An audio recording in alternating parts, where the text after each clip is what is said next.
फेरीवाले महाराष्ट्रातलेच पाहिजेत असं मुंबई हायकोर्टानं ठणकावलंय। डोमेसाईल शिवाय राज्यात फेरीवाला परवाना मिळणार नसल्याचं मुंबई हायकोर्टानं स्पष्ट केलंय। महाराष्ट्रात रस्त्यावर व्यवसाय करायचा असला तर तुमच्याकडे डोमेसाईल असायलाच पाहिजे। कोणीही राहणार आणि रस्त्यावर ठेला लावणार असं चालणार नाही असं मुंबई हायकोर्टानं ठणकावलेलं आहे। इतर राज्यांमध्ये फेरीवाला परवान्यासाठी डोमेसाईल बंधनकारक आहे। राज्यातही हा नियम लागू करण्याचे आदेश देऊ असं मुंबई हायकोर्टानं स्पष्ट केलेलं आहे।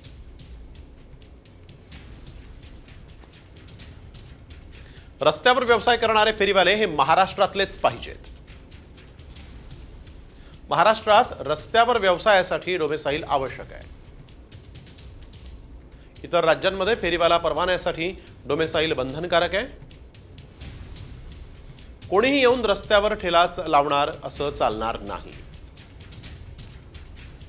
डोमेसाईल शिवाय फेरीवाला परवाना न देण्याचे आदेश देणार